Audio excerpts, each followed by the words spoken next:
after a day on the lake, celebrating a birthday party. As our boat is pulling into the marina, the engine stalls, and as we're pulling into our boat slip, we basically hit the dock. Okay?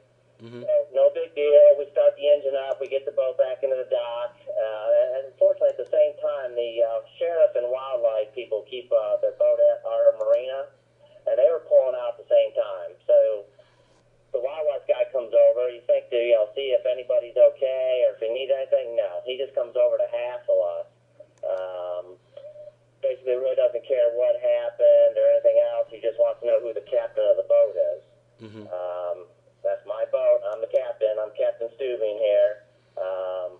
So I go back to the end of the boat where he pulls up. He asks, have you been drinking? Unfortunately, I told the truth. I said, yes, I had a couple beers today. Next thing you know, your eyes look red, put a life jacket on, get on my boat. So all of a sudden, out of whirlwind here, I'm on his boat, and he's, put walking me and giving me the ABCs and all this rigmarole. And I'm pretty much sober as a church mouse at this point. I mean, it's been out there all about 8 hours. But, I'm nervous, I'm cornered, I'm a doctor, and I've never been in this situation before in my life. And next thing you know, he wants to make me blow because during his little assessment there, he thinks that I'm intoxicated. Mm-hmm.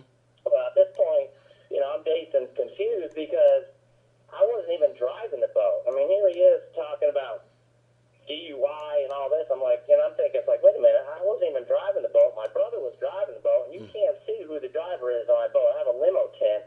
Like I said, it's a houseboat. You cannot see into the boat who's actually driving. Mm-hmm. So like I said, this is very confusing to me because I've never been in this situation. I wasn't driving the boat. Next thing you know, he's making me want to blow in this thing. He's not explaining my consequences, the rights. I mean, I don't know. So I go to ask for legal counsel.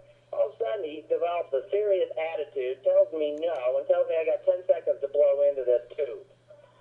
Well, 10 seconds go by, and I'm still asking questions, he won't answer any one of them. Next thing you know, he slams the box shut and said we're going in. Because he had me out there in the middle of the marina at this point, just floating around. Mm-hmm. Now we go into the gas dock, and he's apparently, he doesn't even say this, but I assume, he wants to, arrest me.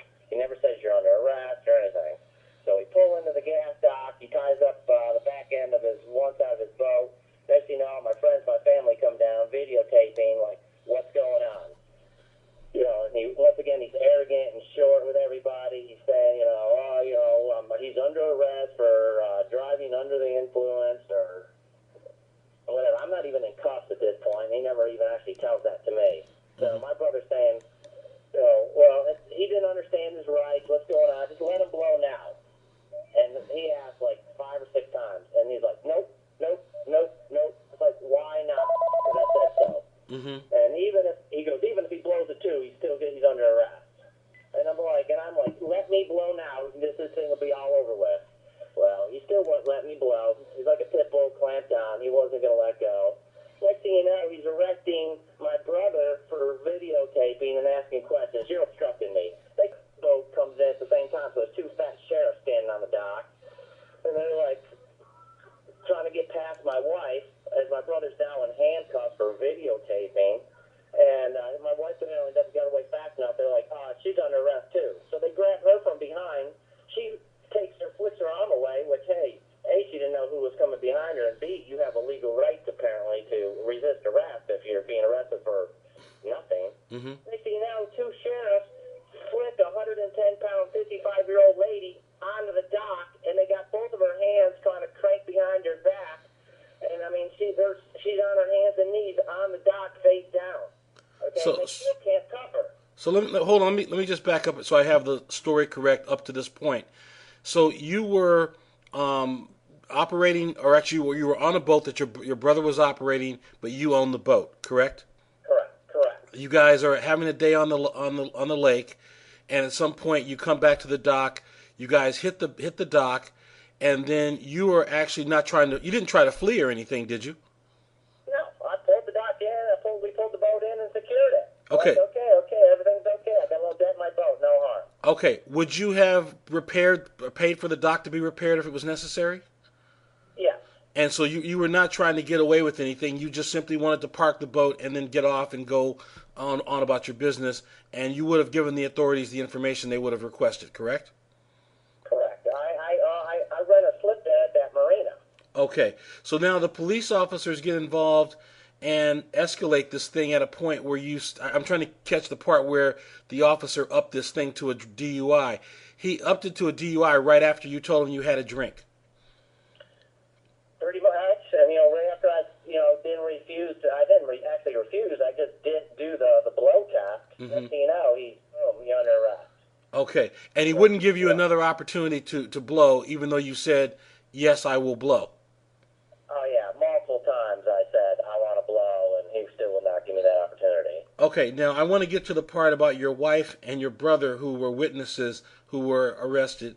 You said that your brother was simply videotaping the incident. Is that right? That is correct. Okay. Did he do anything to try to grab an officer or step in an officer's way or anything like that? What happened is he pulls into the boat slip, and as you know, boat slip, you can get either out on the left or the right side of the boat. Mm-hmm.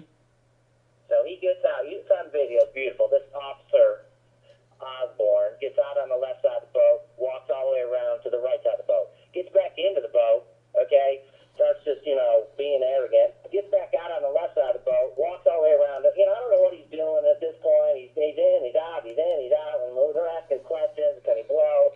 So the third time here, it's beautiful. He goes, puts his bag out on the right side of the dock, okay, where it's totally clear nobody's even over there, okay? So you think he'd get out on that side of the boat. Next thing you know, he comes all the way across the boat and basically wants to get out on that side of the boat. It's like, ma'am, get out of my way. Ma'am, get out of my way. And my brother Mark goes, get out on the other side of the boat. And exactly at that second, as soon as he said that, he stepped out of the boat, okay, where he said he couldn't get out of because my wife was in his way, and arrested my brother in .2 seconds. Okay. And your brother had no opportunity to explain anything. They just put him in cuffs, and that was the end of it. Oh yeah. And then, of course, all you're resisting, as he's putting his hands behind his back for, as he doesn't even know why. He never even said you're under arrest for ABC. Nothing. All of a sudden, it's like, I've had enough of this, and boom, or put him in cuffs. Okay. And at the point that your brother was arrested, what did they tell him he was being charged with? They didn't tell him. He didn't know what he was charged with until he got down to the magistrate, and they wrote on that little form. And they said, what was your final charges on all that? Resisting arrest. Okay. And it's like, wait a minute, what are you under arrest? Still, it doesn't say what he's under arrest for. Okay. And back to you. What did they charge you with, and what did they charge the three of you with? They charged your brother with resisting or interfering, and what did they charge you with? DUI and resisting? I never resisted. I was calm as can be, but they ended up charging me with giving false information because they took down my date of birth wrong, and they charged me with children under 13 not wearing a life vest. So pretty much they threw the book at you. Everything they could charge you with, they did. Pretty much, yeah. He was just making stuff up. This is at midnight. He's writing up all these other charges here at the magistrate's office. Okay. Now, have you guys been to... Actually, let me back up. What happened with your wife? What did they charge her with? Well, they charged her with interfering and resisting. But the funny thing is, they actually unarrested her that night. She was the only one that didn't go to jail. They changed their mind about the arrest? Yeah, but they still charged her, but they didn't arrest her. Okay. Did they write her a citation and release her? Or do you know? Yeah, they wrote her a citation. Okay. All right. And so the three of you went to jail. Did they take anyone else to jail? Oh, yeah, they took 3 other people to jail. Because during this whole incident, as they had my wife face first down into the dock, her sons, okay, which are 24 and 25 years old, are basically standing there like, get off my mama, and they're freaking out. Okay, and